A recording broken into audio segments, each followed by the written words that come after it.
All right. We're almost through. We have 3 more readings for this class.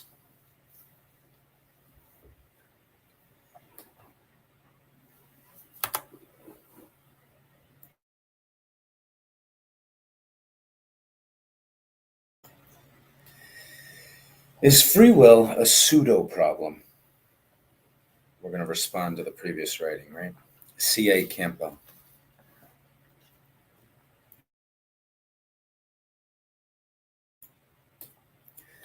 Schlick's account of moral responsibility examined. Let us now examine Schlick's theory. In the first place, it is surely quite implausible to suggest that the common assumption that moral freedom postulates some breach of causal continuity arises from a confusion of 2 different types of law. Schlick's distinction between descriptive and prescriptive law is, of course, sound. It was no doubt worth pointing out, too, that descriptive laws cannot be said to compel human behavior in the same way as prescriptive laws do. But it seems to me evident that the usual reason why it is held that moral freedom implies some breach of causal continuity is not a belief that causal laws compel, as civil laws compel, but simply the belief that the admission of unbroken causal continuity entails a further admission, which is directly incompatible with moral responsibility, viz., the admission that no man could have acted otherwise than he in fact did. Now, it may, of course, be an error thus to assume that a man is not morally responsible for an act, a fit subject for moral praise and blame in respect of it, unless he could have acted otherwise than he did. Or, if this is not an error, it may still be an error to assume that a man could not have acted otherwise than he did, in the sense of the phrase that is crucial for moral responsibility, without there occurring some breach of causal continuity. Into these matters we shall have to enter very fully at a latter stage. But the relevant point at the moment is that these, not prima facie absurd assumptions about the conditions of moral responsibility have very commonly, indeed normally, been made, and that they are entirely adequate to explain why the problem of free will finds its usual formulation in terms of partial exemption from causal law. Schlick's distinction between prescriptive and descriptive laws has no bearing at all upon the truth or falsity of these assumptions. Yet, if these assumptions are accepted, it is, I suggest, really inevitable that the free will problem should be formulated in the way to which Schlick takes exception.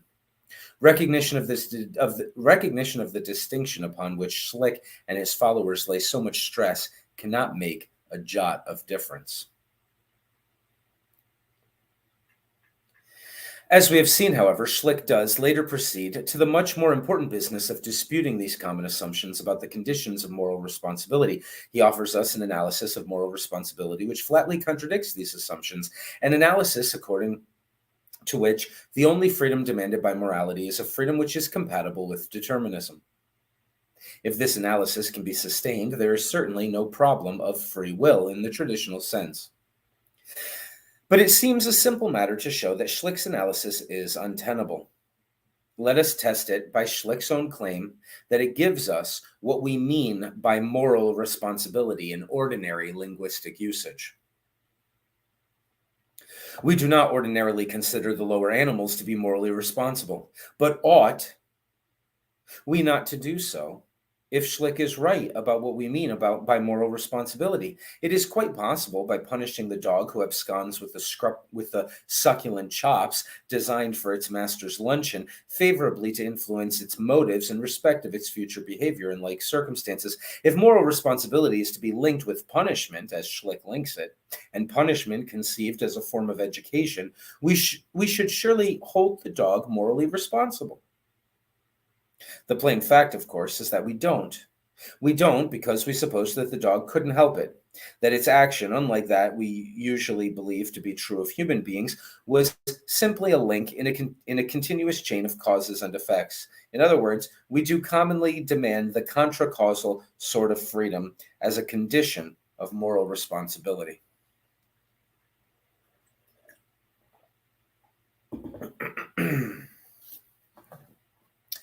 Three quick comments. The last time I discussed anything like this in a classroom setting, there were many students who wanted to argue that dogs aren't Cartesian robots, and so we may have that discussion. Who knows?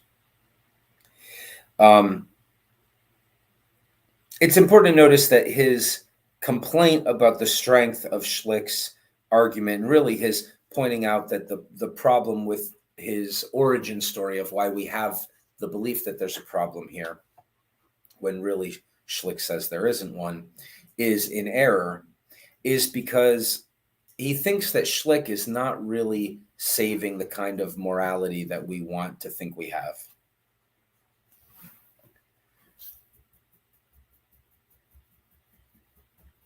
And he brings up a distinction where he hints at the idea that the kind of morality we want hasn't yet been shown to be compatible with determinism, because it hinges on this idea that he's brought up, which there's lots of literature and philosophy on this idea,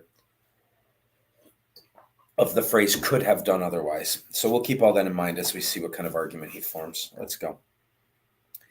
Again, we do ordinarily consider it proper in certain circumstances to speak of a person no longer living as morally responsible for some present situation. But ought we to do so if we accept Schlick's essentially forward-looking interpretation of punishment and responsibility? Clearly, we cannot now favorably affect the dead man's motives. No doubt they could at one time have been favorably affected, but that cannot be relevant to our judgment of responsibility if, as Schlick insists, the question of who is responsible, quote, is a matter only of knowing who is to be punished or rewarded.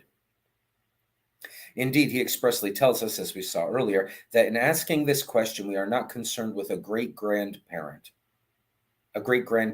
who may have been the original instigator, because for one reason, this remote cause is out of reach, unquote. We cannot bring the appropriate educative influence to bear upon it. But the plain fact, of course, is that we do frequently assign moral responsibility for present situations to persons who have long been inaccessible to any punitive action on our part. And Schlick's position is still more paradoxical in respect of our apportionment of responsibility for occurrences in the distant past, since in these cases there is no agent whatsoever whom we can favorably influence by punishment. The question of moral responsibility here should have no meaning for us, but of course it has. Historical writings are studded with examples. So he's brought up two arguments already about how, maybe Schlick's goal is good, but he hasn't really fixed the problem, because he said morality as you understand it is totally compatible with determinism as it's rightly understood. It's just you didn't think it was. And then the kind of morality that he saves and demonstrates is compatible with the kind of determinism, the prescriptive that he underlines is the right way to understand it, is totally pinned to who deserves punishment and who deserves blame. And whether we agree or not, CAMPBELL here is arguing two things so far. One, it's right to punish dogs to get them to act differently. But you don't think that the dog is morally blameworthy. You just are trying to change its actions. But that's not the way we want to think of as having moral responsibility. So we think the dog's actions might be totally causal, but still we're going to affect its future actions with punishment. And so there must be another notion of morality that the libertarians think should be saved, that the hard determinists often say shouldn't be saved, and that he doesn't think Schlick has saved in his compatibility argument yet. And then the second argument he says is, look, if moral responsibility is all about pinning it down who needs to, pointing the finger at the right person to punish, then nothing that was done in the past or nothing that's affecting us currently right now that was done by someone who ever died could have any moral blame to it. It couldn't be morally wrong because the person who did it can't be punished. So if that's all morality means is find out who to really punish, then you're saying as soon as someone's dead, their slate is wiped clean and nothing they ever did was actually wrong. And even if you're living with the consequences, you shouldn't be looking to blame anyone. All right. Well, so therefore there's no moral significance to what's happening. Campbell says that must be wrong. That must be wrong. That can't be right. We have a notion of morality where we rightly say, look, the Holocaust was wrong, even if Hitler's dead now. Okay. If the total value of morality that's been saved is knowing who to punish, there's nobody left to punish in the sense of, well, there may be some people left to punish, but there's nobody left to punish in the sense of someone alive that can be punished for something that was done 1,000 years ago. And yet, if you read about what was done, you would say that's morally wrong and it's still bad. So Schlick must be wrong is what Campbell is saying. All right, let's see what else he says. Possibly the criticism just made may seem to some to result from taking Schlick's analysis too much by the letter. The absurd consequences deduced, it may be said, would not follow if we interpreted Schlick as meaning that a man is morally responsible where his motive is such as can in principle be favorably affected by reward or punishment, whether or not we who pass the judgment are in a position to take such action. So this is an important principle in philosophy. It's a logical strength. And there's other things that go by the same name of this principle. But in the realm of logic, the principle is called the principle of charity. And what it means is if you want to argue against somebody, and you can interpret what they're saying in a way that's easier to knock down, but you could interpret what they're saying in a stronger way. And, the words they said didn't preclude the stronger interpretation. You should argue against the stronger one.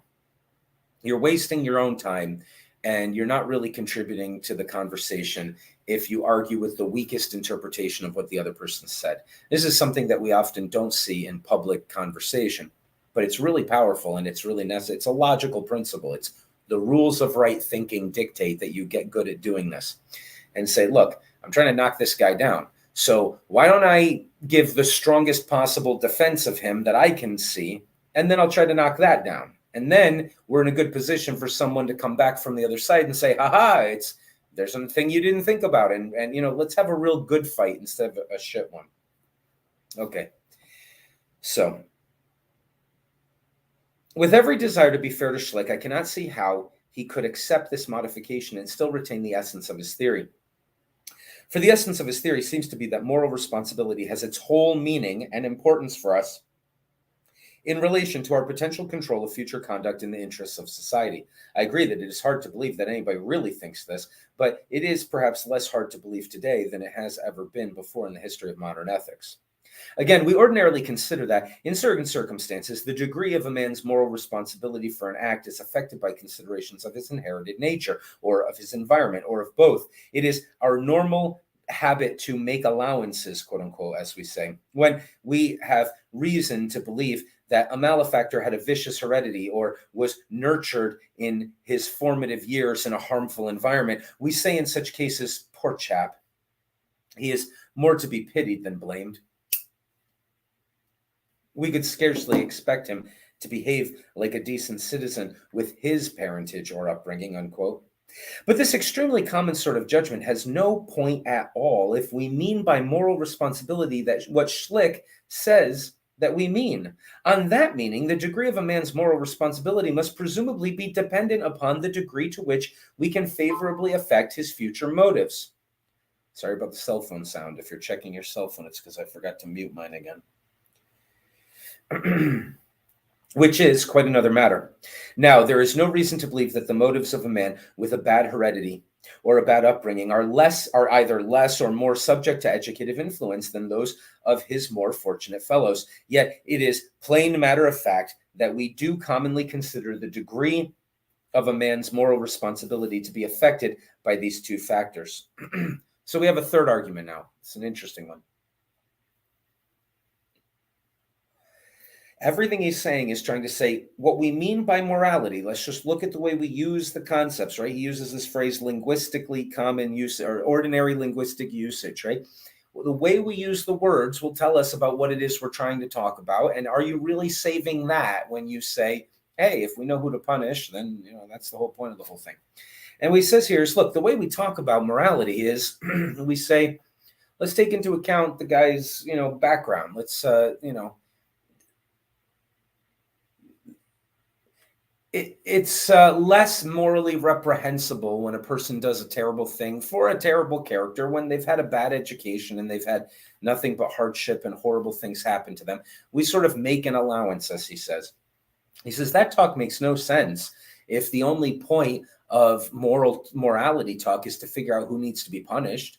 Because if he's the kind of guy that does this sort of thing, and he says, I don't see a reason why he'd be less influential, but with punitive measures, why he would be less likely to, why he wouldn't be less likely to commit the similar act again. By the way, in our after show on the lecture last time, Path, I forgot to ask him his question. He had an amazing answer to that question, all about punishment. We'll have to start the next class talking about that again. But in any case, he says, look, none of that talk has been rescued by Schlick's compatibility argument, because that's what it means to us.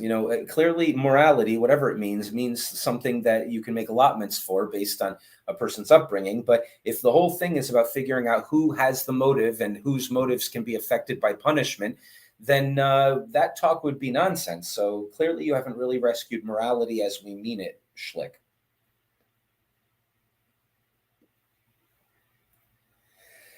A final point.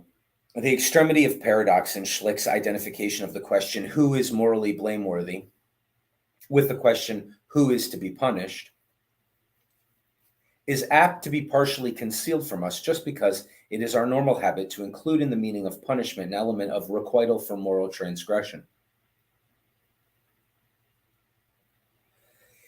which Schlick expressly denies. To it.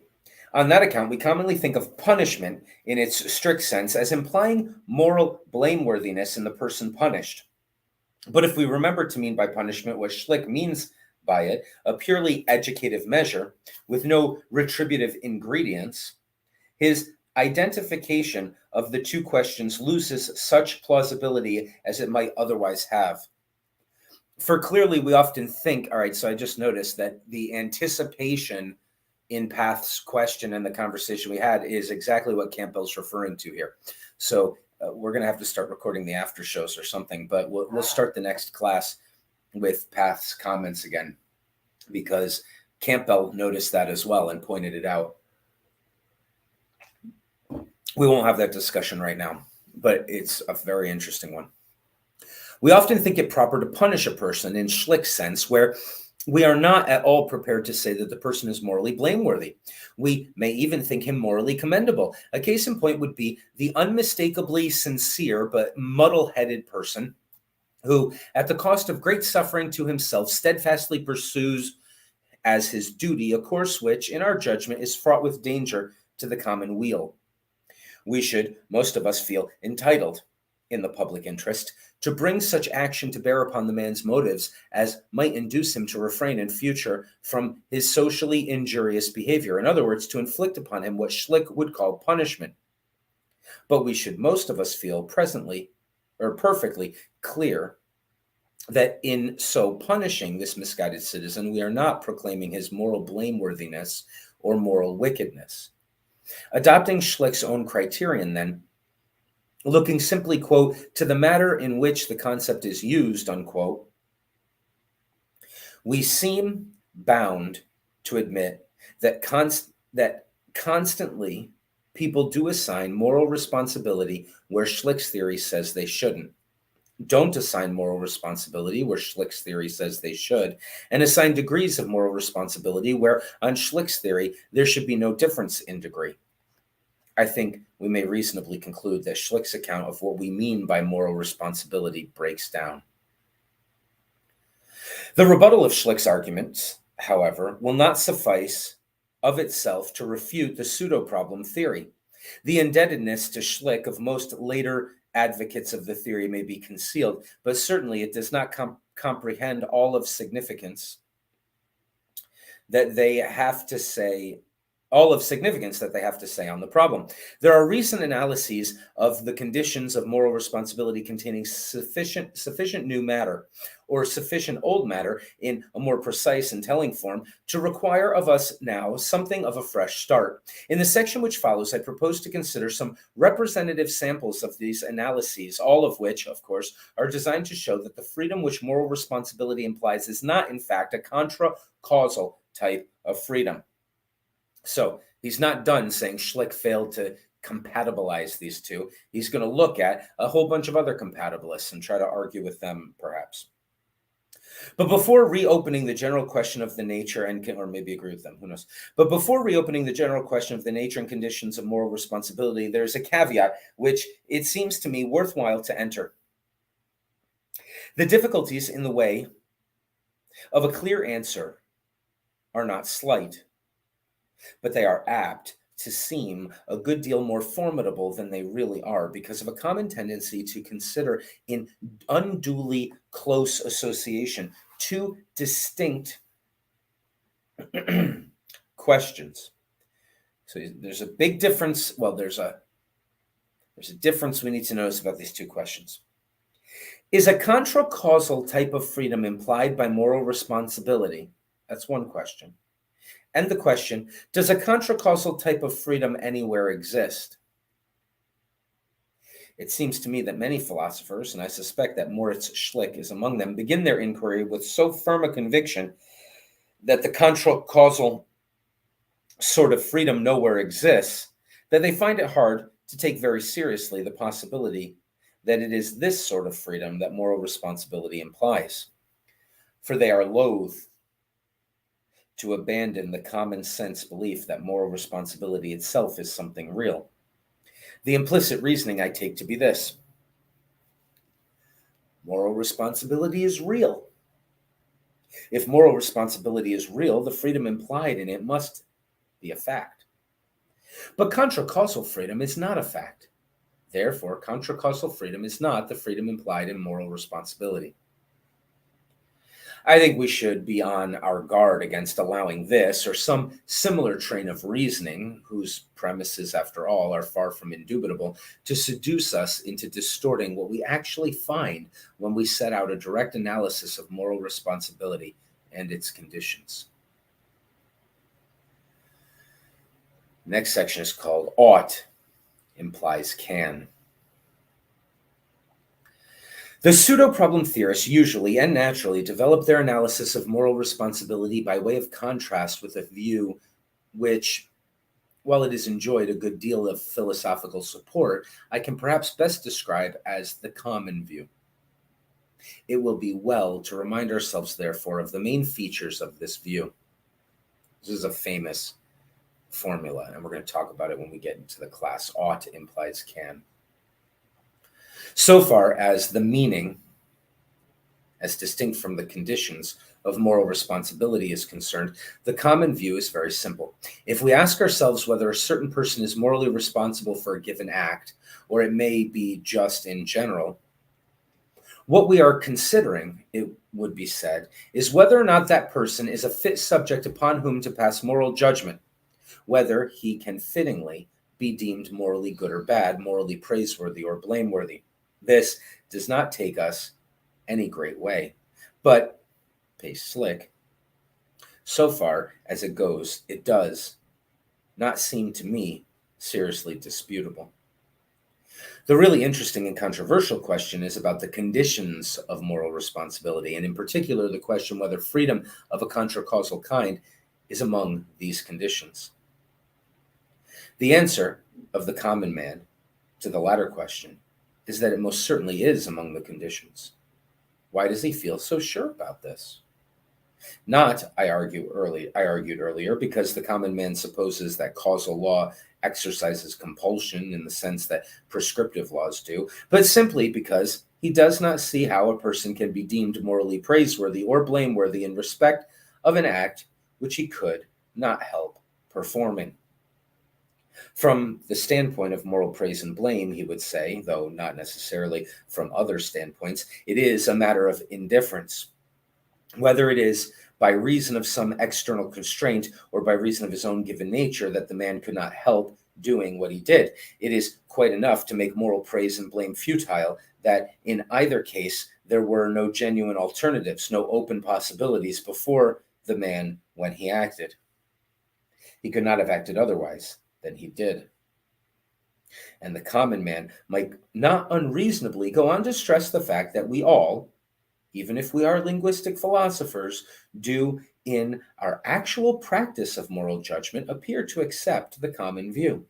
He might insist upon the point alluded to earlier in this paper, that we do all, in passing moral censure, quote, make allowances for influences in a man's hereditary nature or environmental circumstances, which we regard as having made it more than ordinarily difficult for him to act otherwise than he did. The implication being that if we suppose that the man's heredity and environment made it not merely very difficult, but actually impossible for him to act otherwise than he did, we could not properly assign moral blame to him at all. Now, there's a salient argument he's making in the paper. Again, we're not agreeing or disagreeing. We're comprehending what he's saying here.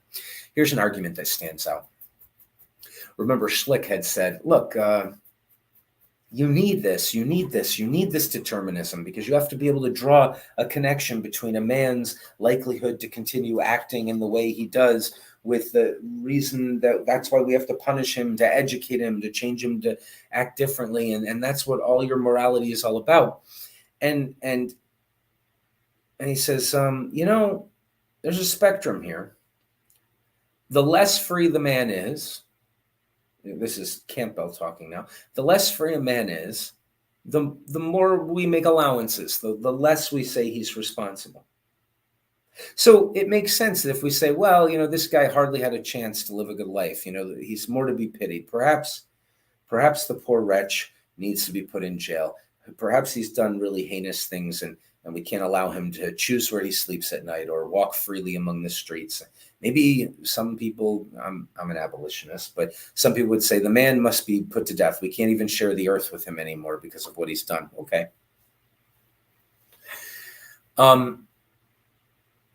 But some people that get punished, Campbell points out, we say, well, it's not really his fault. I mean, he's a monster, and clearly he's got to be locked up, but we pity him more than we say, oh, how dare you? We say, oh, man, the kid was abused from the time he was 1, and he was beaten every day, and he was never taught to read, and he learned, basically he was taught that life is a take what you can get and nobody gives a damn about you sort of thing.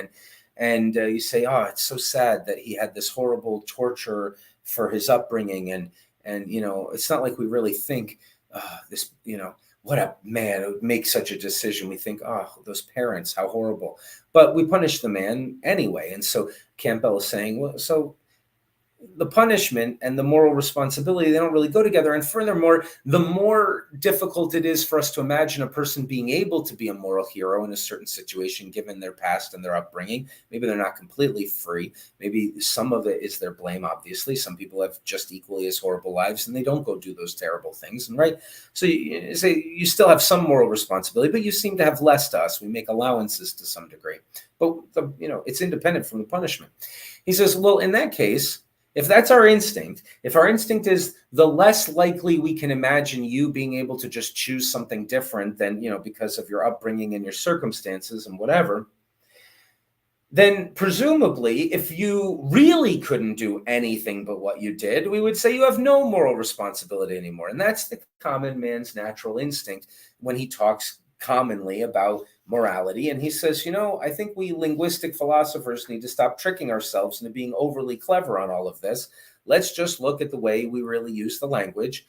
And it seems to me like you're not rescuing that kind of morality. Okay, so that's an interesting argument. Let us put the argument implicit in the common view a little more sharply. The moral ought implies can. If we say that A morally ought to have done X, we imply that in our opinion, he could have done X. But we assign moral blame to a man only for failing to do what we think he morally ought to have done. Hence, if we morally blame A for not having done X, we imply that he could have done X, even though, in fact, he did not. In other words, we imply that A could have acted otherwise than he did. And that means that we imply, as a necessary condition of a man's being morally blameworthy, that he enjoyed a freedom of a kind not compatible with unbroken causal continuity. Okay, so let's pause. Schlick has said, hey, everybody, you're fighting over nothing. You can have your determinism and eat it too, right?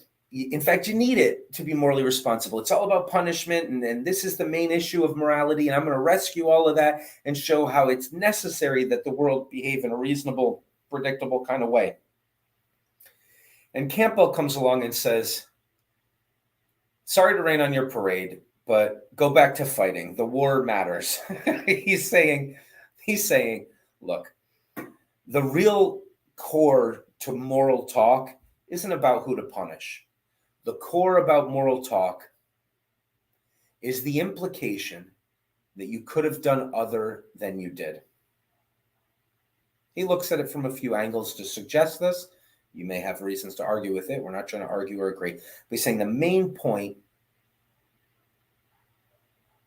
about morality, what should be rescued from this determinism stuff, is simply the aspect of what's implied in there that you could have done otherwise.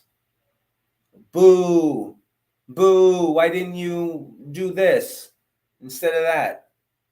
Oh, you murdered and stole. Why? Well, you were a jerk. You could have not, right? So it all boils down to this could have done otherwise thing. And then Campbell says, there's no way you're making that the could have done otherwise. There's no way you're making that compatible with determinism. Determinism, if it means anything, even in the right prescriptive way, even in the cut down, no, it's not imposing, it's not compelling, in the general sense that Schlick says it means and that Mill says it means, in that sense, it's nonsense to say someone could have done other than what they did. But that's what we imply all the time when we do moral talk. I'm going to do this whole reading in one recording, so it's going to be a very long one. So the timestamp is 33 minutes in. I'll remember that, and I'll say that we're starting the next section now at 33 minutes in, and I'll put timestamps in the recording in the description of it so that you can skip from the first two and start again if you want or something, make it a little bit easier. But I'm going to keep the recording going for the selfish reason that I've already made the thumbnails for the videos and I don't want to make new ones for the next videos because I have to add one in. So here we go.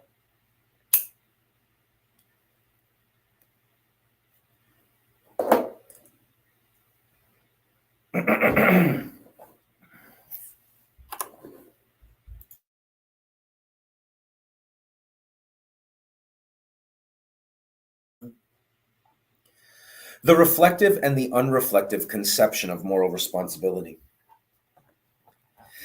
Now, what is it that is supposed to be wrong with this simple piece of argument?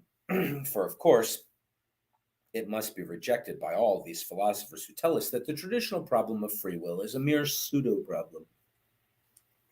The argument looks as good as though it were doing little more than reading off necessary implications of the fundamental categories of our moral thinking. One's inclination is to ask, if one is to think morally at all, how else than this can we think? Oh, let's pause for a minute and do the ought implies can thing. It's very simple, but it's a big deal in this discussion and in other philosophical questions too. And probably you're already coming up with examples. It's pretty simple. If you say you ought to have stopped the gunman, you ought to have stopped the gunman. You know, he killed a bunch of people and you just let it happen.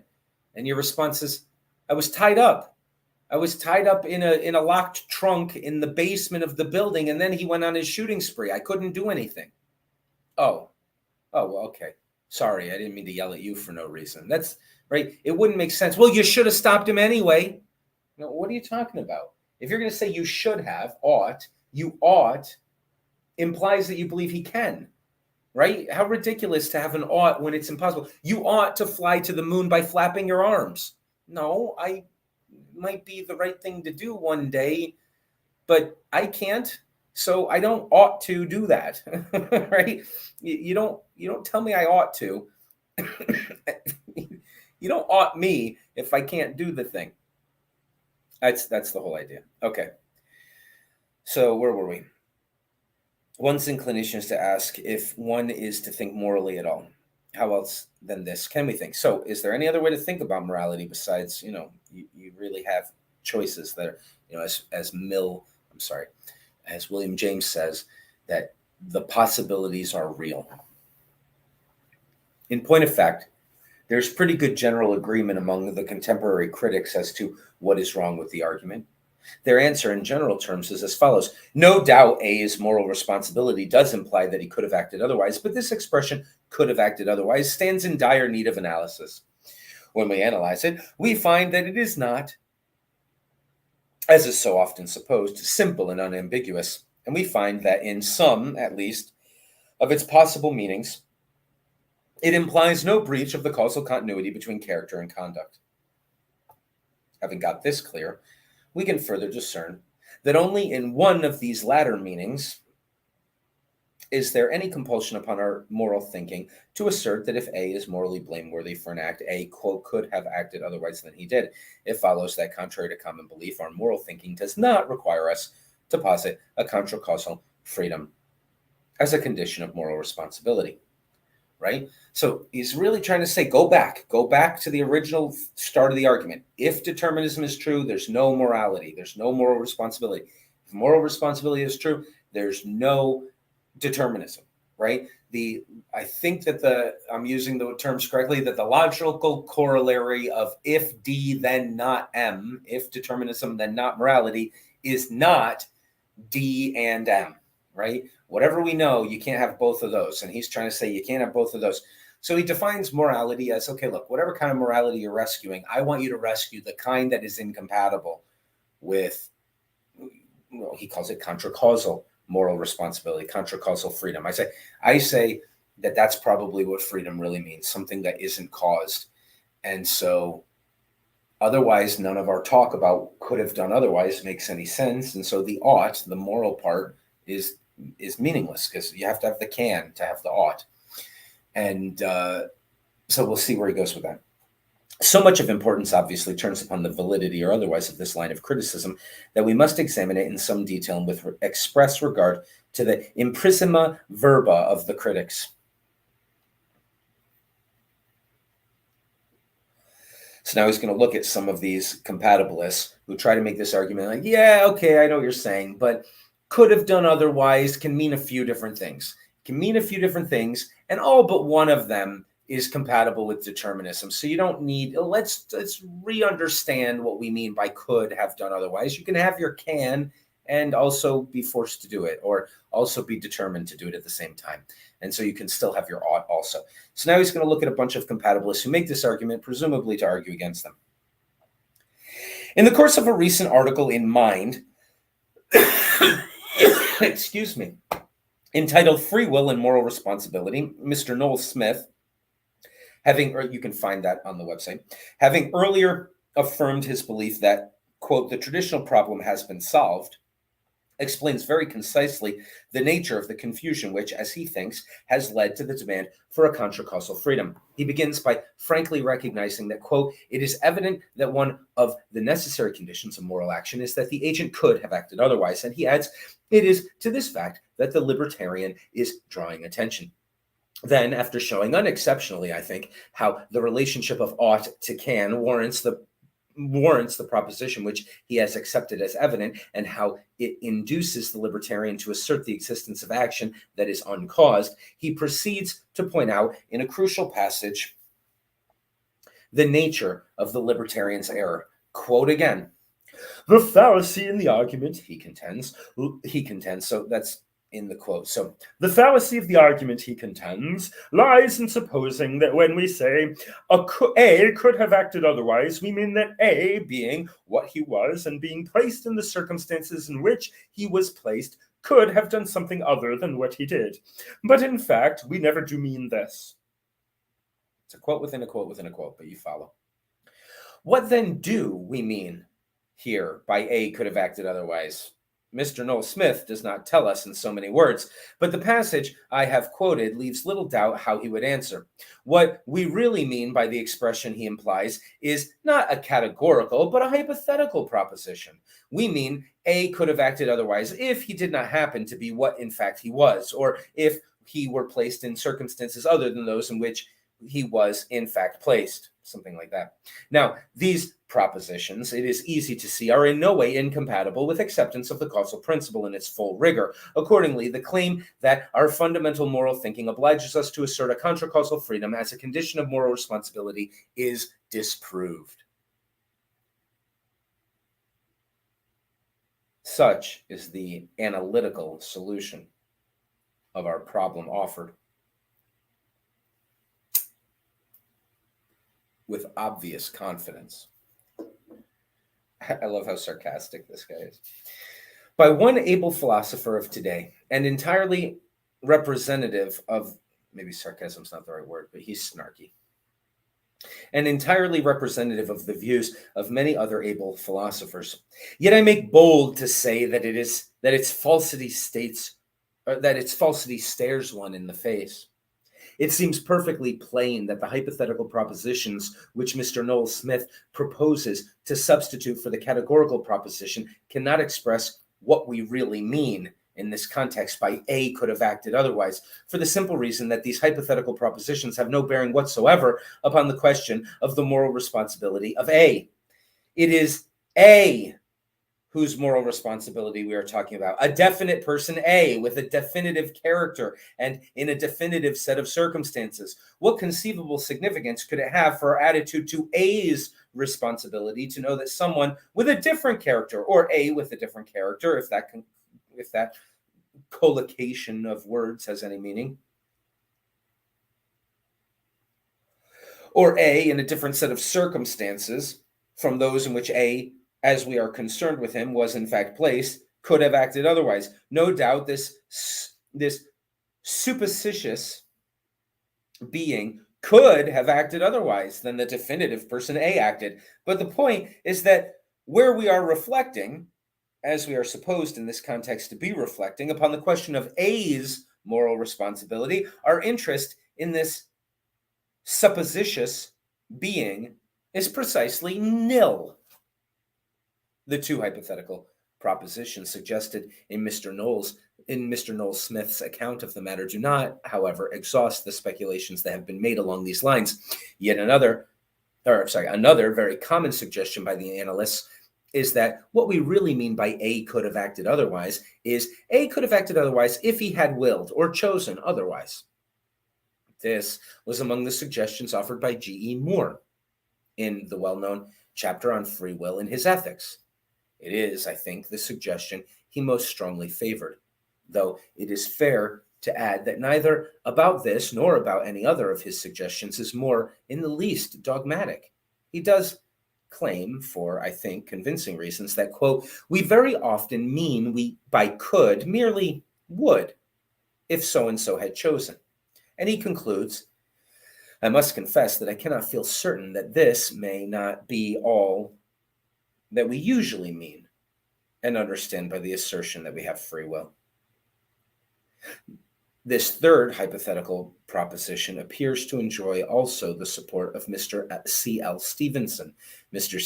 Stevenson begins the chapter of Ethics and Language entitled Avoidability in Determinism with the now familiar pronouncement of his school that I'll go and make sure that these are added to the long list of articles that are linked to on JSTOR on the website. But if I forget to do so, just look in the text and look them up yourself. They should be there, hopefully. I'll go and check them. A major confusion, if I understand him rightly, he takes to lie in the meaning of the term avoidable. When we say A's action was avoidable, or I presume A could have acted otherwise, he himself offers the following definition of avoidable. A's action was avoidable has the meaning that if A had made a certain choice, which in fact he did not make, his action would not have occurred. This, I think, we may regard as in substance identical with the suggestion that what we really mean by A could have acted otherwise is A could have acted otherwise if he had chosen or willed otherwise. For clarity's sake, we shall here keep to this earlier formulation. In either formulation, the special significance of the third hypothetical proposition, as of the two hypothetical propositions already considered, is that it is compatible with strict determinism. If this be indeed all that we mean by the freedom that conditions moral responsibility, then those philosophers are certainly wrong who hold that moral freedom is of the contra-causal type. Now, this third hypothetical proposition does at least possess the merit, not shared by its predecessors, of having a real relevance to the question of moral responsibility. If, example, A had promised to meet us at 2 p.m. and he chanced to break his leg at 1 p.m., we should not blame him for his failure to discharge his promise. For we should be satisfied that he could not have acted otherwise, even if he had so chosen, or could not, at any rate, in a way that would have enabled him to meet us at 2 p.m. The freedom to translate one's choice into action, which we saw earlier, is for Schlick the only freedom required for moral responsibility, is without doubt one of the conditions of moral responsibility. He's a lot nicer to this last guy.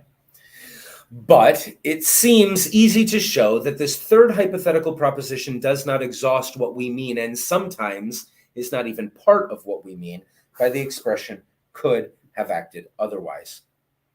All right, let's pause and make sure we understand clearly so we can see. So he's saying, look, this is at least on point. You know, the other guys were talking about, a similar guy. Well, that's not the guy we're talking about, stuff like that. He says, well, this one's on point. You're saying that what we mean by could have acted otherwise is, well, if you had chosen to. It wasn't impossible for you to act otherwise. In the sense of a creature like you could have made the choice, in the sense of you're physically able to make the choice. Of course, the determinist believes that given your character and your circumstances, there's only one thing you can choose. But he says, well, that's not what we mean by moral freedom. What we mean is you could have been the sort of person who would have chosen. Is that right? Hold on, maybe I'm wrong. That might have been the earlier hypothetical.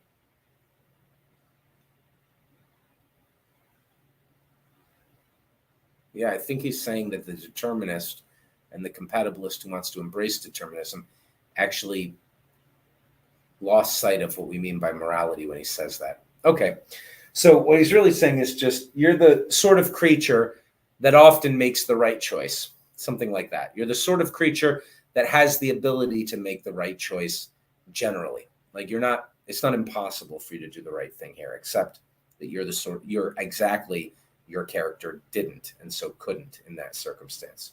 Again, if you believe determinism, which he doesn't, clearly. All right, so it seems easy to show this third hypothetical proposition does not exhaust what we mean. All right, so hold on.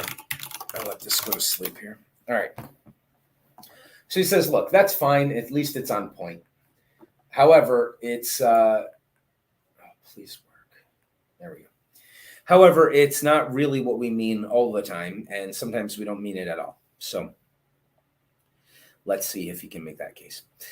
Thus, it can hardly be even part of what we mean in the case of that class of wrong actions, and it is a large class, concerning which there is really no question whether the agent could have acted otherwise if he had chosen otherwise. Take lying, for example. Only in some very abnormal situation could it occur to me to doubt whether A, whose power of speech was evinced by his telling of the lie, was in a position to tell what he took to be the truth, if he had so chosen. Of course he was. Yet it still makes good sense for one's moral thinking to ask whether A was lying, could have acted otherwise. And we still require an affirmative answer to this question if A's moral blameworthiness is to be established. It seems apparent, therefore, that in this class of cases, at any rate, one does not mean by A could have acted otherwise, A could have acted otherwise if he had so chosen. All right. So Campbell really doesn't like the compatibilists. He says, look, if you've read the compatibilists and they seem kind of clever, but you think, no, there's something missing here. Whatever kind of morality you're talking about rescuing, it can't be compatible with determinism. We have more freedom than that. Then Campbell is your hero. Campbell's coming in and saying, well, why don't we look real closely at what kind of freedom and what kind of morality they've rescued? And he says, you fall pretty short. Here's something we often say is morally reprehensible: lying. The only one of your compatibility arguments that I think is even talking about why we should blame or praise or whatever the moral, recognize as morally valuable or laudatory. I want to get rid of those connotations, actually. He's just saying, in essence, if you've done a moral thing or not, is lying. We often say lying's pretty bad. You shouldn't be lying.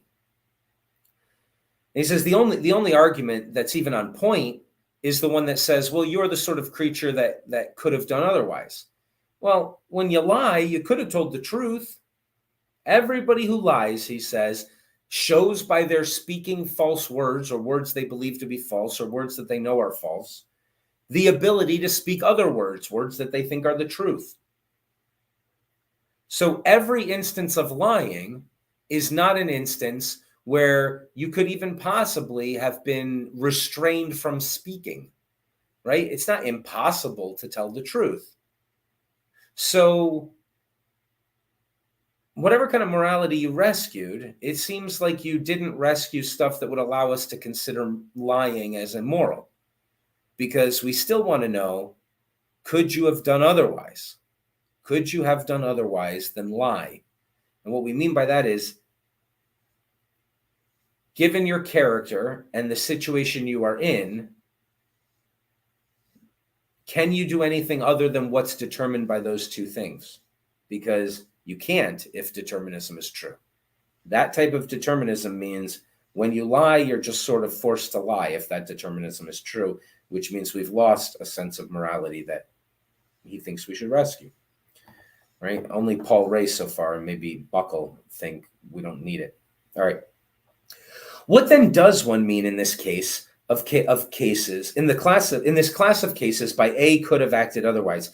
I submit that the expression is taken in its simple categorical meaning without any without any suppressed if clause to qualify it, or perhaps in order to keep before us the important truth that it is only as expressions of will or choice that acts are of moral import. It might be better to say that a condition of A's moral responsibility is that he could have chosen otherwise.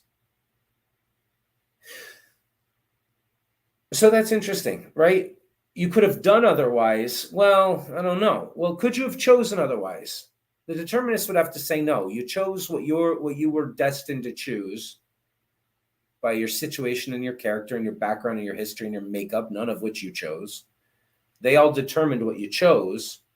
And so maybe what we really want to know is, could I have chosen otherwise rather than could I have just done otherwise? We saw that there is no real question whether A, who has told a lie, could have acted otherwise if he had chosen otherwise. But there's a very real question, at least for any person who approaches the question of moral responsibility at a tolerably advanced level of reflection, about whether A could have chosen otherwise. Such a person will doubtless be acquainted with the claims advanced in some quarters that causal law operates universally, and with the theories of some philosophies that the universe is throughout the expression of a single supreme principle, and with the doctrines of some theologians that the world is created, sustained, and governed by an omniscient and omnipotent being. Very understandably, such worldviews awaken in him doubts about the validity of his first easy, instinctive assumption that there are genuine, open possibilities before a man as at the moment of moral choice. It thus becomes for him a real question whether a man could have chosen otherwise than he actually did, and in consequence, whether man's moral responsibility is really defensible. For how can a man be morally responsible, he asks himself, if his choices, like all other events in the universe, could not have been otherwise than they in fact were? It is precisely against the background of worldviews such as these that for reflective people, the problem of moral responsibility normally arises. Furthermore, to the man who has attained this level of reflection, it will in no class of cases be a sufficient condition of moral responsibility for an act that one could have acted otherwise if one had chosen otherwise, not even in these cases where there was some possibility of the operation of external constraint. In these cases, he will indeed expressly recognize freedom from external constraint as a necessary condition, but not as a sufficient condition. For he will be aware that, even granted this freedom, it is still conceivable that the agent had no freedom to choose otherwise than he did, and he will therefore require that the latter sort of freedom be added if moral responsibility for the act is to be established. I have been contending that for persons at a tolerably advanced level of reflection, A could have acted otherwise, as a condition of A's moral responsibility, means A could have chosen otherwise.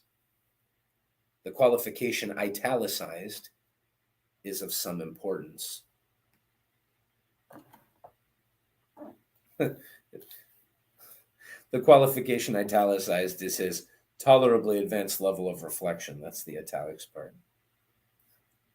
The unreflective or unsophisticated person, the ordinary man in the street who does not know or much care what scientists and theologians and philosophers have said about this world, sees well enough that A is morally responsible only if he could have acted otherwise.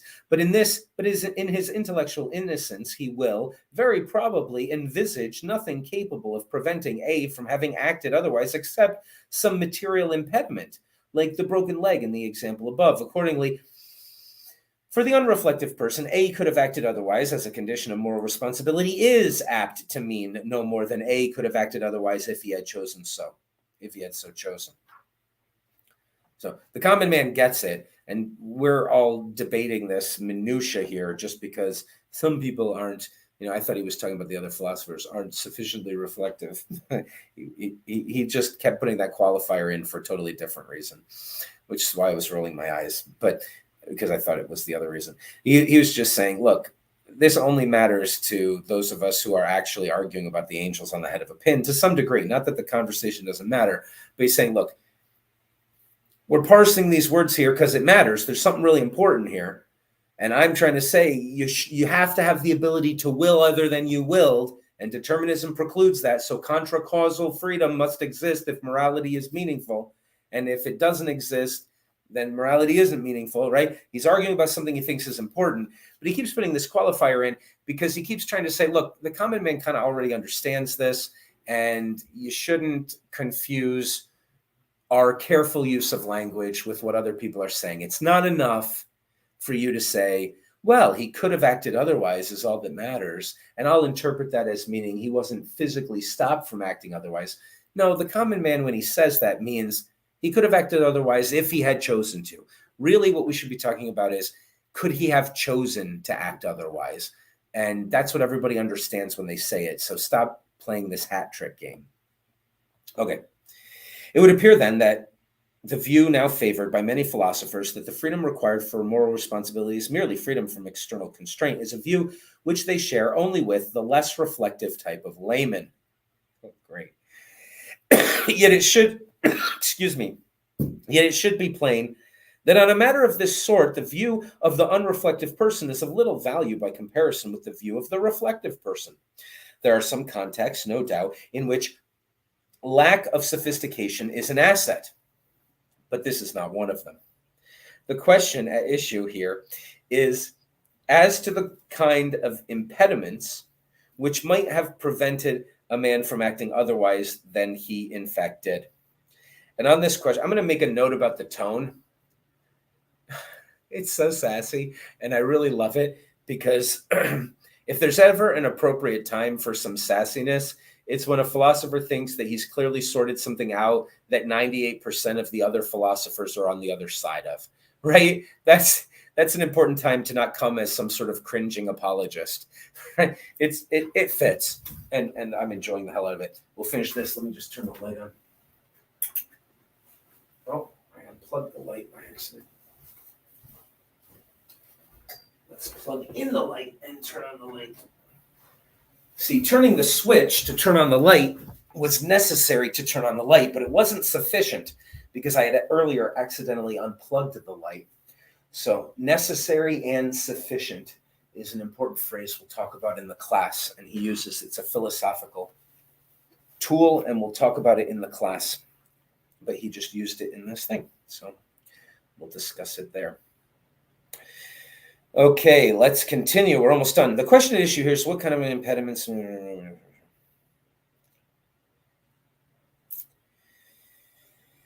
don't remember where we are. There are some contexts, no doubt, in which lack of sophistication is an asset. This is not one of them. The question at issue here is as to the kind of impediments which might have prevented a man from acting otherwise than he in fact did. And on this question, knowledge and reflection are surely prerequisites for any answer that is worth listening to. It is simply on account of the limitations of his mental vision that the unreflective man interprets the expression could have acted otherwise in its context as a condition of moral responsibility solely in terms of external constraints. He has failed as yet to reach the intellectual level at which one takes into account the implications for moral choices of the worldviews of science, religion, and philosophy. If on a matter of this complexity, the philosopher finds that his analysis accords with the utterances of the uneducated, he has, I suggest, better cause for uneasiness than for self-congratulation. All right.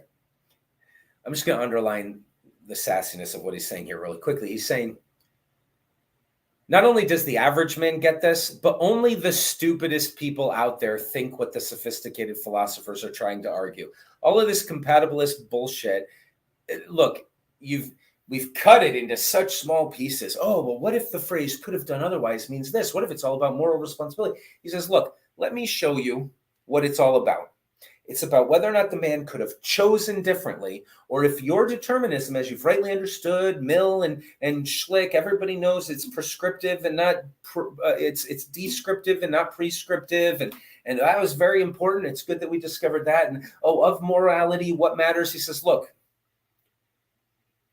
of morality, what matters is the one thing that your determinism can, even the right way of understanding it, can never grant us, which is that I chose X, but I could have actually chosen Y. Okay? And when that is brought up, so far you change the subject one way or another through some sleight of hand.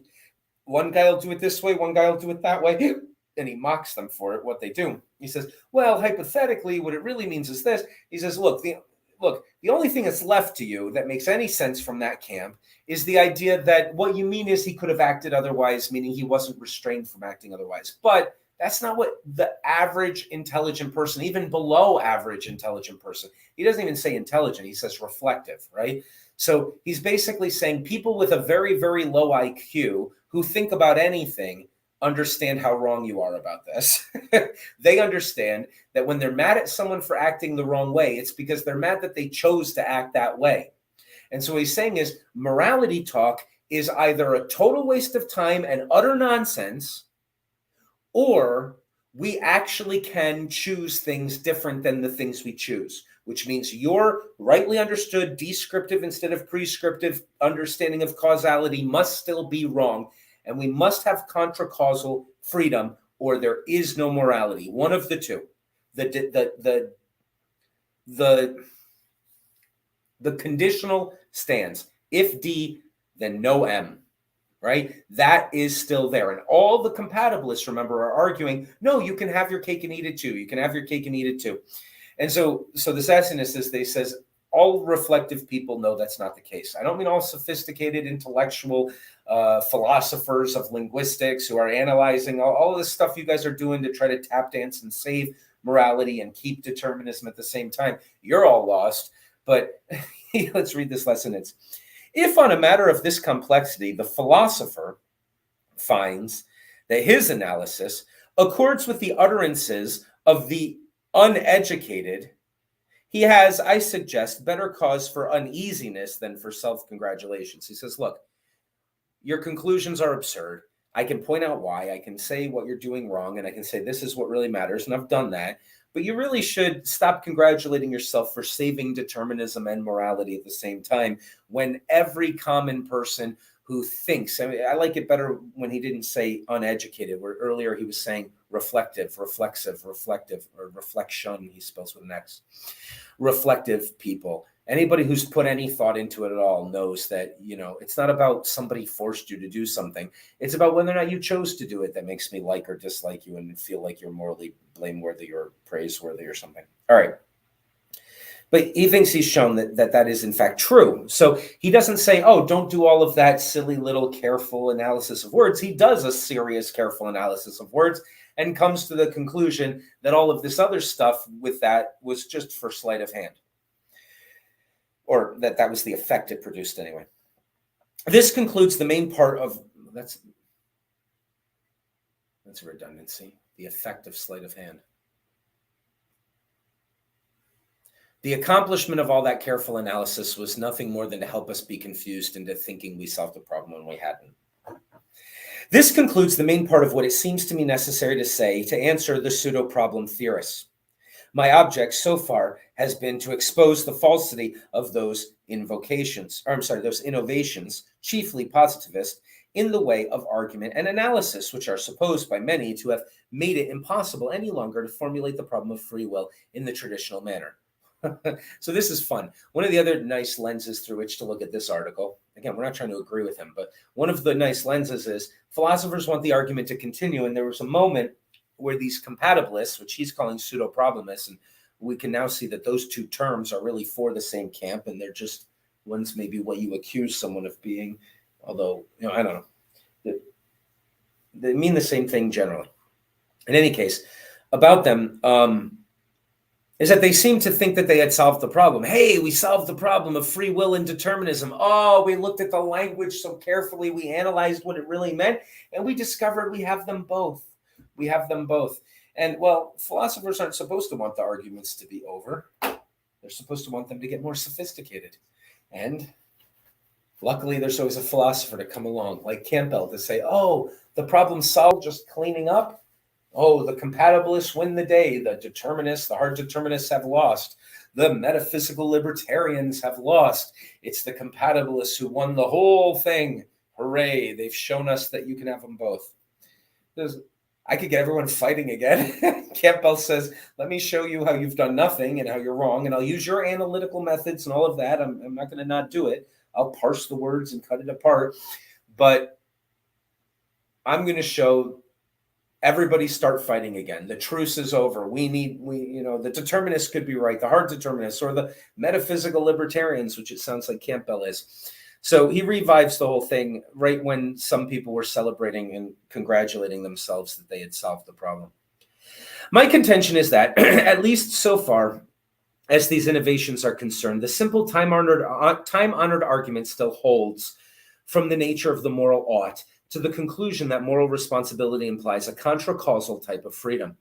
The attempts to avoid that conclusion by analyzing the proposition A could have acted otherwise, acknowledged to be implied in some sense in A's moral responsibility into one or another of certain hypothetical propositions which are compatible with unbroken causal continuity, break down hopelessly when tested against the touchstone of actual moral thinking. It is, I think, not necessary to defend the procedure of testing hypotheses in the ethical field by bringing to bear upon them our actual moral thinking. If there is any other form to test applicable, I should be much interested to learn what it is supposed to be. Certainly, logical analysis per se will not do. That has a function, but a function that can only be ancillary. For what we are seeking to know is the meaning of the expression could have acted otherwise, not in the abstract, but in the context of the question of man's moral responsibility. Logical analysis per se is important to give us this information. It's impotent to give us this information. It can be of value only insofar as it operates within the orbit of, quote, the moral consciousness. One may admit with some qualifications that on a matter of this sort, the moral consciousness without logical analysis is blind, but it seems to me to be true without any qualification whatsoever on the same problem. Logical analysis without the moral consciousness is empty. Timestamp at 1 hour, 10 minutes, and we will read the last section. Oh, we're going to have to turn this into 2 videos. All right, I'm going to have to learn how to edit the videos on YouTube and put a little musical break between each of these. And you have to forgive me. I'll learn how to edit out the pause, but let's go get some fluids here.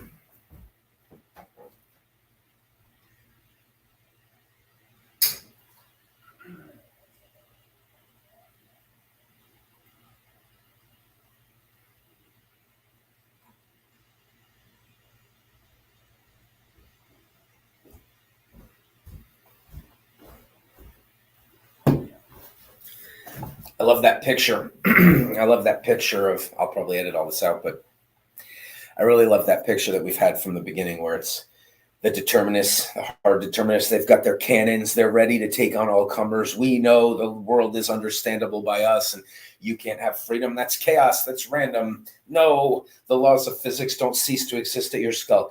And the metaphysical libertarians, I am free on the other side going, we're ready. We've got you. We've got our spears are shot. I'm going to draw blood. I'm free. You better believe it. And morality means something. And they're all ready to fight. And then we see compatibilist after compatibilist coming in from the flank, from the side, saying, no, wait, you can have your cake and eat it too. It's both the same. Determinist, you don't understand. There's nothing prescriptive about this. It's just descriptive. And the libertarians, you should want determinism to be true. Things have to make sense if you're going to have moral responsibility that makes sense and all of this stuff. And I love the idea that this group grows larger and larger. These compatibilists get bigger and bigger, and everybody starts maybe slowly being persuaded or stopping their fight and listening. And, oh, yeah, really? It's both? Okay, maybe. And then, whoa, we're looking very carefully at the words, and here's what it means. And that camp is growing larger and larger, and they're starting to congratulate themselves. We've solved the problem. And then Campbell comes in. Campbell comes in from out of the woods going, hey, everybody. They haven't, from the other side, from the other flank, they haven't solved shit. This battle's on, and everybody runs back to their places. It's like, oh shit, we don't know. It could be anybody's game at this point. It's kind of a funny picture. I'll have to give a prize to Campbell. Thanks for starting the debate up again. Just when I felt assured that all was safe, my morality and reason and all of it was put together. You can't have them both. I can't. Quick, run to your sides. The determinist, or the compatibilist sitting there like, wait, everybody, I thought we would, what? They're starting to shoot again. It's a funny picture to me. All right, let's get started.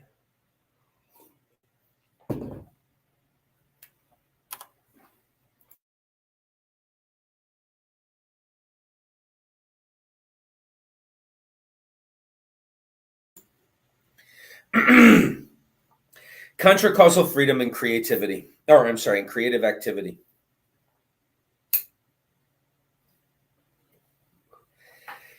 There are times when what seems to be a critic, what seems to be a critique, there are times when what seems to a critic, the very strength of his case, breeds mistrust in the critic's own mind. That's actually quite profound. I'm starting to like this guy more. I confess that in making the criticisms, he's going to play it to himself, that have preceded, I have not been altogether free from uncomfortable feelings of this kind. For the arguments I have criticized, and more particularly the analyses of the conditions of moral responsibility, seem to me to be, in many cases, quite desperately unplausible. Such a state of affairs ought, I think, to give the critic pause. The thought must at least enter his mind, unless he be a total stranger to modesty, that perhaps, despite his best efforts to be fair, he has after all misrepresented what his opponents are saying. No doubt, a similar thought will enter and perhaps find lodgment in the minds of many readers. In this situation, there is, however, one course by which the critic may reasonably hope to allay these natural suspicions. He should consider whether there may not be certain predisposing influences at work extrinsic to the specific arguments, which could have the effect of blinding the proponents of these arguments to their intrinsic demerits. If so, he need not be too much disquieted by the seeming weakness of the case against himself. For it is a commonplace that, once in the grip of general presuppositions, even very good philosophers sometimes avail themselves of very bad arguments. Actually, we can, I think, discern at least two such influences operating powerfully. So it's an interesting change of tone for a second, at least, where he says, look, how can it be that I've just come out of the woods here and I've yelled that those compatibilists who've had so many converts and have seemingly successfully settled the question one way or another are also wrong? Maybe I'm the one who's mistaken. He says, but, maybe I should look at why they're so wrong and find their psychological motivations, and then I'll feel better about my position again. Could judge that. So that's what he's going to do. He's conscious of it and seems worthwhile to do. So he's going to look for their triggers to cognitive dissonance or their triggers to their errors. That's what he means by these external to the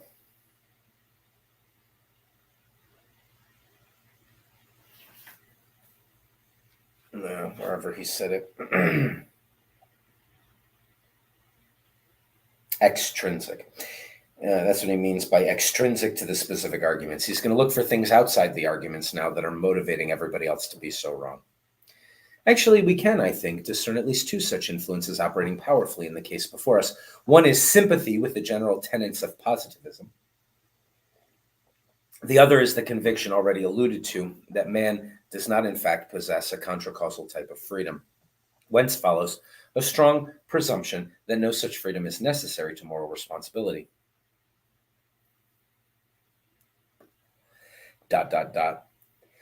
A far wider, so the excerpt we're reading just doesn't include anything after that until we get to, a far wider and more permanent interest, in my judgment, is the second of the predisposing influences, the conviction that there is no contracausal freedom, such as is commonly alleged to be a condition of moral responsibility. So we're going to skip that first one, I guess. Sympathy with the general tenets of positivism. An interesting history there we might look into. All right, so a natural desire to save moral responsibility issues, logically enough, in attempts to formulate its conditions in a manner compatible with unbroken causal continuity. The consequent analyses may be, as I have argued, very unsatisfactory, but there is no doubt that the conviction that motivates the analysis is supported by reasons of great weight, well-known arguments that are the property of no particular school, and which most of us learned in our philosophical cradles. A very brief summary of what I take to be the most influential of these arguments will suffice for the comments I wish to make upon them. A contra-causal freedom, it is argued, such as is implied in the categorical interpretation of the proposition A could have chosen otherwise than he did, posits a breach of causal continuity between a man's character and his conduct. Now, apart from the general presupposition in favor of the universality of causal law, there are special reasons for disallowing the breach that is here alleged. It is the common assumption of social intercourse that our acquaintances will act in character, that their choices will exhibit the natural responses of their characters to the given situation. And this assumption seems to be amply substantiated over a wide range of conduct by the actual success which attends predictions made on this basis. Where there should be, on the contra-causal hypothesis, chaotic variability, there is found, in fact, a large measure of intelligible continuity. Moreover, what is the alternative to admitting that a person's choices flow from his character? Surely just that the so-called choice is not that person's choice at all, that relatively to the person concerned, it is a mere accident. Now, we cannot really believe this, but if it were the case, it would certainly not help to establish moral freedom. The freedom required for moral responsibility, for clearly a man cannot be morally responsible for an act which does not express his own choice, but is, on the contrary, attributable simply to chance.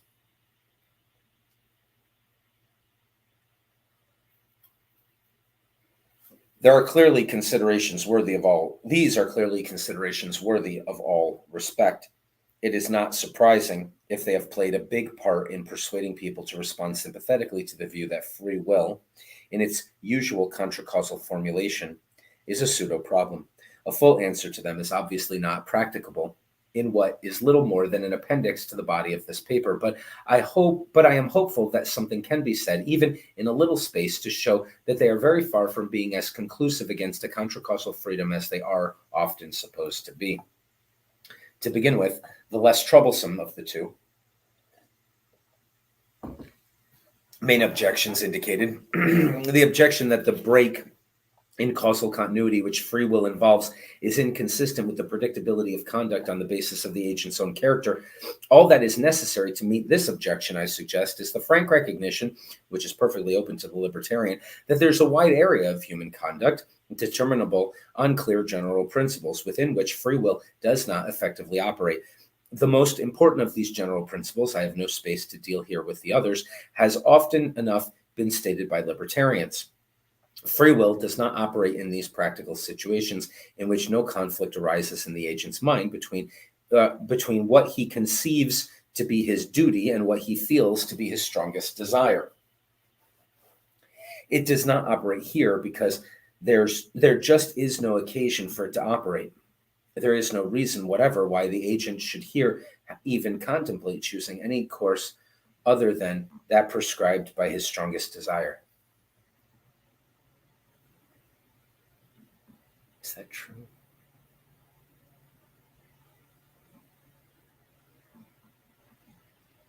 Okay, let's keep that in mind.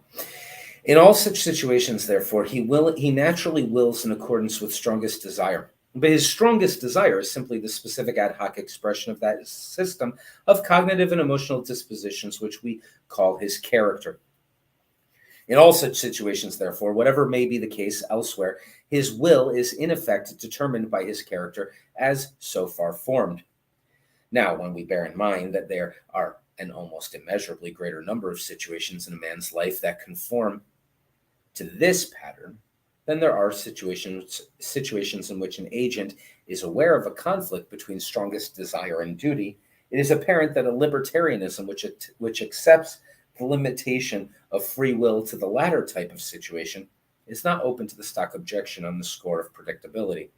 For there still remains a vast area of human behavior in which prediction on the basis of known character may be expected to succeed, an area which will accommodate without difficulty, I think, all these empirical facts about successful prediction, which the critic is apt to suppose fatal to free will. So far as I can see, such a delimitation of the field of effective free will denies to the libertarian absolutely nothing which matters to him. For it is precisely that small sector of the field of choices which our principle of delimitation still leaves open to free will, the sector in which strongest desire clashes with duty. That is crucial for moral responsibility. It is, I believe, with respect to such situations, and in the last resort to such situations alone, that the agent himself recognizes that moral praise and blame are appropriate. They are appropriate according as he does or does not rise to duty in the face of opposing desires, always granted, that is, that he is free to choose between these courses as genuinely open possibilities. So long as that determinism isn't true, then yeah, all of this is still there. If the reality of freedom be conceded, here everything is conceded that the libertarian has any real interest in securing.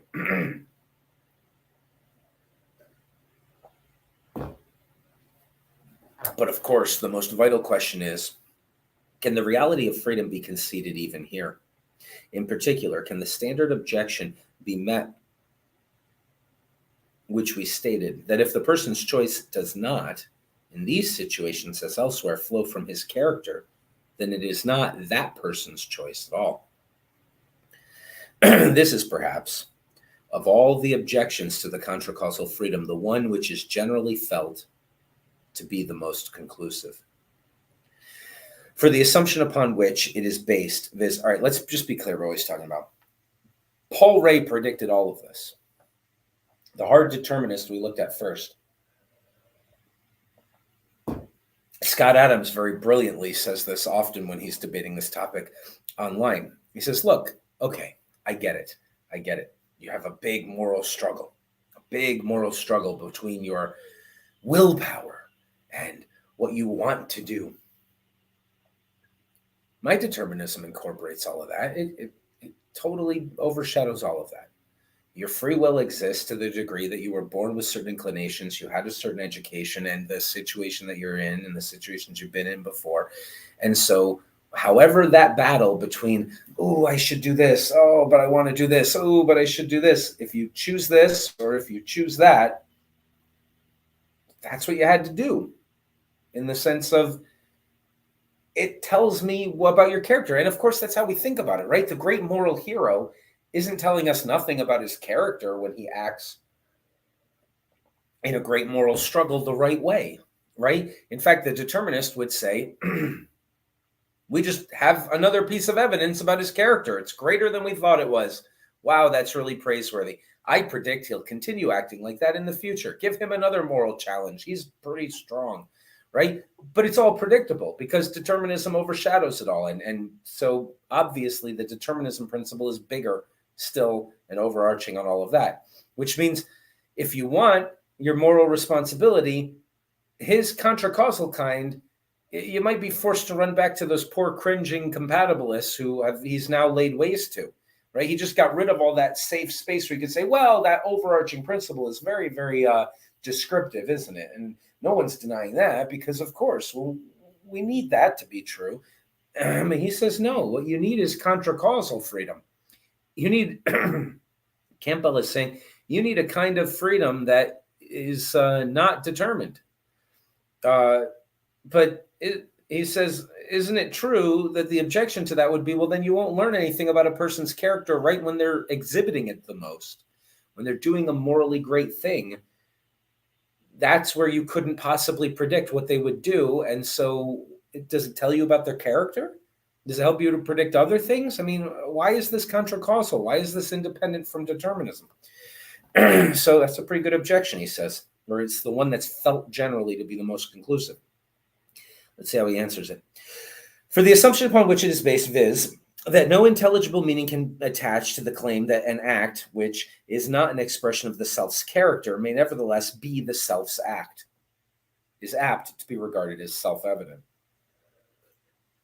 The libertarian is accordingly charged with being in effect an indeterminist whose free will, insofar as it does not flow from the agent's character, can only be a matter of chance. Has the libertarian who invariably repudiates this charge and claims to be a self-determinist, any way of showing that, contrary to the assumption of his critics, we can meaningfully talk of an act as the self's act, even though, in an important sense, it is not an expression of the self's character. I think that he has.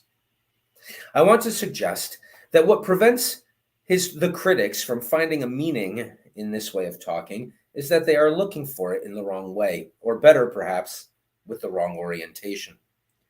They are looking for it from the standpoint of the external observer. Boy, the idea of two different perspectives just keeps coming up here, doesn't it? The standpoint proper to, because alone possible for, apprehension of the physical world. Now, from the external standpoint, we may observe processes of change. But one thing which, by common consent, cannot be observed from without is creative activity. That's how he's going to define creative activity. Yet, here lies the crux of the whole matter. It is precisely creative activity which we are trying to understand when we are trying to understand what is traditionally designated by free will. For if there should be an act which is genuinely the self's act, and is nevertheless not an expression of its character, such an act in which the self transcends its character as so far formed would seem to be essentially of the nature of creative activity. The connotations of creative and activity like this might not make the power of what he just said so obvious. I'm not saying he's right or wrong. I'm saying that's a nuclear missile thrown into this whole conversation, that last sentence. Why don't we save discussion of what that line means for the class, and let's continue reading. It follows that to look for a meaning in free will from the external standpoint is absurd. It is to look for it in any way that ensures that it will not be found. Granted that a creative activity of any kind is at least possible, and I know of no ground for this a priori rejection, there is one way, and one way only, in which we can hope to apprehend it, and that is from the inner standpoint of direct participation. It seems to me, therefore, we've mentioned two languages, we've mentioned two perspectives, we've mentioned two psychological approaches to every question. We've mentioned three different fields of language that apply, like vocabularies that can be used. One of the ways that we've tried talking about this before is C.S. Lewis's illustration of a beam of light coming through a barn door. And what CAMPBELL is saying is there's certain things about this beam of light you'll never discover if you're looking at it. You have to let it hit you in the eye and look along it instead of at it. You can measure it, you can see what's there and what's not there, but that approach precludes your ever understanding what the libertarians are talking about. They're not talking about something that can be discovered objectively. They're talking about something just as real. The light's just as real. The phenomena is just as real. It's just as appropriate a perspective to let the light hit you in the eye as it is to look at it from outside, if such a thing is possible. It's no more fictional a perspective. It's not now I can say anything, but it's a totally different language. It's a totally different approach to the question. He's saying that's actually the appropriate approach for questions like these. And so we'll look at that more later. All right. It seems to me, therefore, that if the libertarians claim to find a meaning in a free will, which is genuinely the self's will, though not an expression of the self's character, is to be subjected to any test that is worth applying, that test must be undertaken from the inner standpoint. We ought to place ourselves imaginatively at the standpoint of the agent engaged in the typical moral situation in which free will is claimed, and ask ourselves whether from this standpoint, the claim in question does or does not have meaning for us. That the appeal must be to introspection is no doubt unfortunate. But he would be a very doctrinaire critic of introspection who declined to make use of it when, in the nature of the case, no other means of apprehension is available. Everyone must make the introspective experiment for himself. But I may perhaps venture to report, though at this late stage with extreme brevity, that I at least seem to find when I make the experiment myself. So he's going to report. This is important. All right, let's pause. Jesus Christ. Excuse my language. I shouldn't swear or take the Lord's name in vain. That sounds worse. I'm trying to work on my language, but let's do this. Two things. We're about to read his report of his experiment. It will be completely inappropriate and unfair of us to read that looking for something that would convince us of its truth. Well, wait a minute. What's the point of an experiment if the presentation of the experiment is something where you can't convince me of it? Right? Like, you're talking about something subjective here. If it's real, okay, maybe it's real and subjective, right? We often think of subjective as not real, as relativistic. That's not what he's saying. He's saying there's something real here, but it's not the sort of thing that you can force your peers to agree with through something that's generally available to them in observation. They have to experience themselves. But of course, the point of scientific experiment is not to sound convincing, it's to be replicable. And so another way of looking at this subjective talk is to say, these are experiments that are the most pure because they're saying everyone run the experiment, right? They're not saying, well, enough people ran it and the consensus is that it was probably done correctly and so I'll agree with it. It's no, you can't do that. You can't just accept what someone else is saying because you have no evidence for it if it's this type of thing, because it's not objective. There's no thing to point to. So subjective experiments have to be run by every single individual. You might have some more respect. You might, for that. You might say, well, if that was the standard in objective science, that'd be pretty impressive, right? I won't agree with 1,000 experiments that other people ran. I want to run it myself. Well, there's something impressive about that. I mean, it's not tenable, but it's required in this subjective talk. Again, I hate the connotations of subjective because they don't apply. All right, we'll talk a lot about all of that later in the class. In the situation of moral conflict, then, I, as agent, have before my mind a course of action X, which I believe to be my duty, and also my course of action Y, incompatible with X, which I feel to be that which I most strongly desire. Y is, as it is sometimes expressed, in the line of least resistance for me. The course, which I am aware I should take if I let my pure desiring nature operate without hindrance. It is the course towards which I am aware that my character, as so far formed, naturally inclines me. Before we read the rest of this experiment, I should highlight something about this creative activity thing.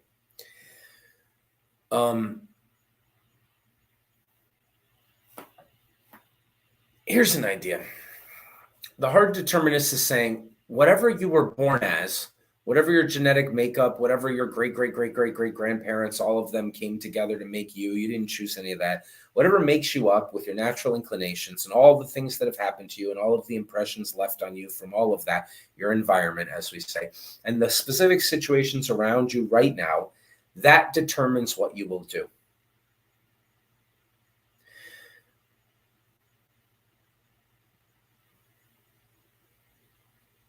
He says, no, there's a little fire of the gods inside of us.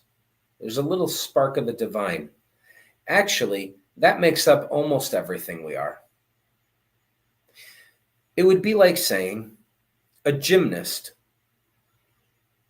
his physical makeup, his training, his diet, his exercise, all of the routines he's gone through, everything he's done makes up exactly how good he is. Sure. But now he needs to beat a 9.9 in order to win the Olympics. And exactly how good he is not good enough. And he's in a position where he has to push himself a little bit more beyond what he's been before. And his choice to do that would be a creative activity choice, right? It's further development of the self. It's by definition, therefore, not predictable in a sense. Now, we know what the hard determinists would respond to this, but let's consider it first before we respond to that. Say, okay, wait a minute, hold on a second. If I know everything about what a person is, and there's just one thing within them, it's not willpower, it's not discipline, it's not something I could predict, it's just, are you willing to jump into danger for the sake of hopefully developing yourself even further, right? You think about like when you're like 16 or 15 or whatever, and you're skateboarding, and it's like you got to try this new trick, but it's hard, and you're afraid you're going to smash your head on the concrete, but you know how to do it, and you've learned a few other tricks. So you want to, like, you're kind of, if I look at every other thing you've done, I would say you can't do that trick. Why? Because you've never done it. You got to do it twice in a row before you can believe that you really can do it. But you haven't done it once before. Maybe you've never ollied before, but you're trying to grind on a thing or whatever. And so it's like, can you really do this? Well, you don't know.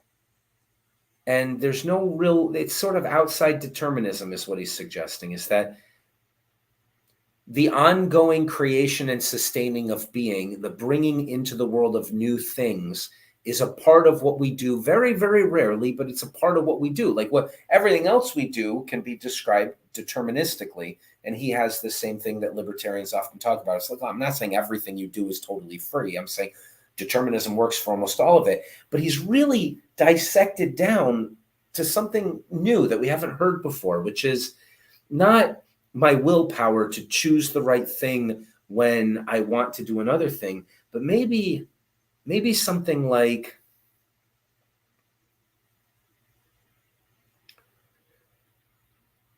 my willingness to take on a terrifying unknowable in order to become more morally impressive than I was before, right? Like the gymnast who he knows he can do a 9.8 performance, but the other guy got a 9.9. So he's really got to put himself on the edge of what he doesn't know if he can really do. It's the bringing of newness in the world. That's what we mean by creative. And so he uses this very strange sounding creative activity phrase, but I think that's what he's getting at. Let's see how his experiment runs.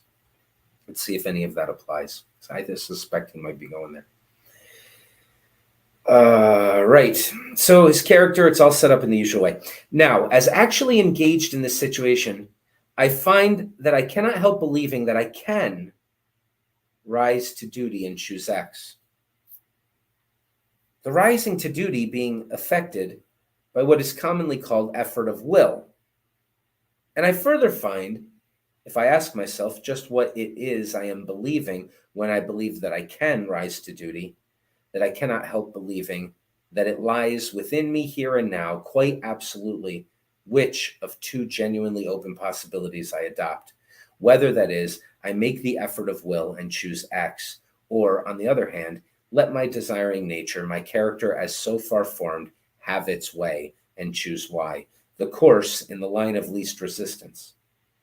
These beliefs may, of course, be illusory, but that is not at present in point. For the present argument, all that matters is whether beliefs of this sort are in fact discoverable in the moral agent in the situation of moral temptation. For my own part, I cannot doubt the introspective evidence that they are. Now, here's the vital point.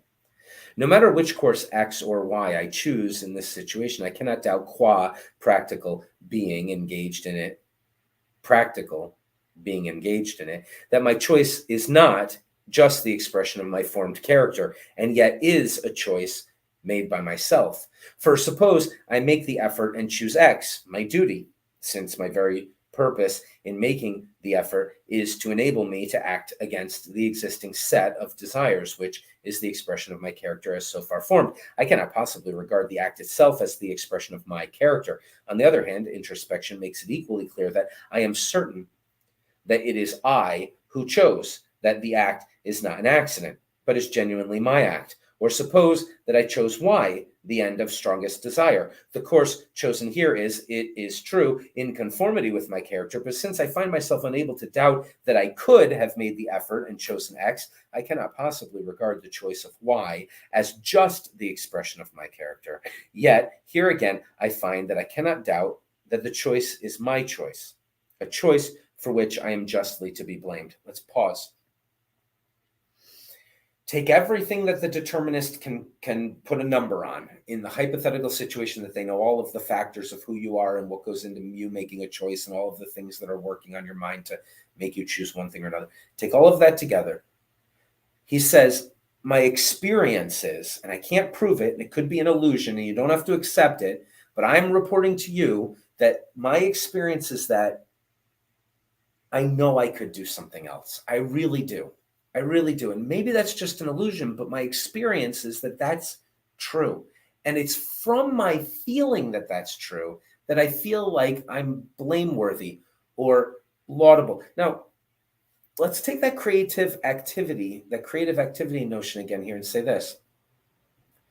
Imagine this. Imagine someone who always chooses Y. Right? They're always in a specific issue. They're always just proving themselves to sort of be morally cowardly. But every time they do it, they feel guilty and they feel bad about it. But they always do it. And you say, well, I know about your character. I know what choices you make, and I can predict you're going to do it again. But every time they do it, before they do it, they think, yeah, I know what that leads to, and I know I don't want to do that, but fuck it. I know I'm going to do it. I know I'm going to do it. But then one day they just say, you know what? The world's bad enough. I'm going to do the opposite. Let's see if we can't turn this crap around. They say, look, now the determinists might say, yes, well, everything we can measure is that they finally got tired of their bad habit. They hit rock bottom, so to speak. And that would have been predictable had I known everything that goes into it. Yeah, maybe. But you don't know that. You don't know whether that's an illusion that the person is suffering under or not. You just know that that's what they must think while they're going through such things. And you don't have any evidence it's not true because you can't have any evidence that it is true, right? He's granting that I'm telling you that the result of my experiment is I feel like, I really messed up again. I keep doing the wrong thing. And I know it leads to bad things. I know I shouldn't do it. But I'm such a coward. So in other words, the creative activity part would be when you choose to do the right thing, you've now brought into the world a character that can say no. That wasn't what your character was before. I'm not saying this is true. I'm saying this is what CAMPBELL is talking about. And it's a very interesting idea because the willpower thing, although he's using the phrase, is not really what he's getting at. Right? And the determinist, well, your willpower, that's your nature and your character and what happened to you and all of this. And if I knew the number of your willpower, I could predict how much effect it would have. Yeah, okay. But he's not talking about that. He's saying, I know I could bring new goodness into the world if I just did what I knew was right. And that means something to me. And even if it's just an illusion, that's what it's like for me in my moral struggles. It might just be an illusion, but that's what we're talking about. And so remember, the point of his argument is to say, look, if the hard determinists are right, that is all illusion and nonsense and means nothing. But the compatibilists, they're wrong. What the compatibilist is saying is, no, you can have both of those. He says, no, you can't. No, you can't. If the illusion, if it's just an illusion, is something that's incompatible if it were true with determinism. But anyway, he gives us the report of his experiment for himself. And so, so he's making his character something new. And then, of course, once the person does that, you might say, wow, he's really turned around. He's got a new character now. It's like he's born again. Like you use these phrases about the person because maybe they did what he's saying is very limitedly, right? Is the next time he does the right thing, it's not so much of a moral action so much as building up a habit in another direction, right? Like a train, and you want to push a train to get it moving with your hands, that's going to be hard work. But once you've got it up to speed, it's exactly just as hard to stop it with your hands. It's going to run things over, right? So all of that might be deterministic, and something like that maybe. But this one moment where you say, okay, I'm in this privileged position where I know I want this, and I know I ought to want this. And what I'm doing here is not exactly, he uses willpower, but I don't think that's really what he's talking about. It's not exactly willpower. It's just the naked choice of saying, do I prefer darkness or light in the world? And now I see clearly where this leads, and maybe a more profound version of character might get expressed. I don't know. We know what the hard determinists would say. All of that is your character. That's your meta character, whatever. That's still obeying the law of causality is what they would most likely say, or it's just a dumb illusion. But I think he's succeeding in this essay in what he wanted to do, which is to say, if anybody's wrong, the compatibilists are wrong. Okay, this could all be stupid nonsense, but it can't be rescued, and you believe in determinism at the same time. So I shouldn't say he's succeeded at that, but I'm just saying he has made that case quite strongly. Let's see if we can't finish this. We're almost there. On the other hand, introspection makes it equally clear that I am certain that it is I who chose, that the act is not an accident, but a genuinely my act. Or suppose that I chose Y, the end of the strongest desire, blah, blah, blah. We read all this. Yet here again, I find that I cannot doubt that the choice is mine, and a choice which I am justly to be blamed. What this amounts to is that I can and do attach meaning qua moral agent to an act which is not the self's character, and yet is genuinely the self's act. And having no good reason to suppose that other persons have a fundamentally different mental constitution, it seems to me probable that anyone else who undertakes a similar experiment will be obliged to submit a similar report. I conclude, therefore, that the argument against free will on the score of its meaninglessness must be held to fail. Free will does have meaning. That's all he was trying to establish. He's not even trying to say that that's true, right? It's important to understand that experiment sharing was not, oh, I have lots of evidence to agree with you now. It was just to say there's something I mean, and I know what's meaning there. So if this idea is wrong, it's not, you don't dismiss it by saying it's meaningless. I know what it means. It means I chose the light instead of the darkness when I was inclined the other way, something like that. It means something. It might be an illusion that anybody could ever do that, and the hard determinists could be right, but you can't wipe this away by saying, oh, it doesn't even mean anything. They're just talking about chance and stuff like that. Okay. All right, here we go. I conclude, therefore, that the argument against free will on the score of its meaninglessness must be held to fail. Free will does have meaning, though, because it is of the nature of a creative activity, its meaning is discoverable only in an intuition of the practical consciousness of the participating agent, to the agent making a moral choice in the situation where duty clashes with desire. His self is known to him as a creatively active self, a self which declines to be identified with his character as so formed. Not, of course, that the self's character, let it be added to obviate misunderstanding, either is or is supposed to be by the agent to be devoid of bearing upon his choices, even in the sector in which free will is held to operate.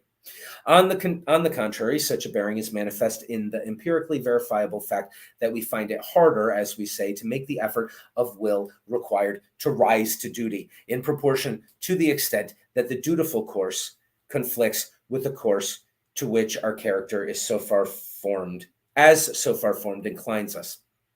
It is only in the polemics of the critics that a free will is supposed to be incompatible with recognizing the bearing of character upon choice.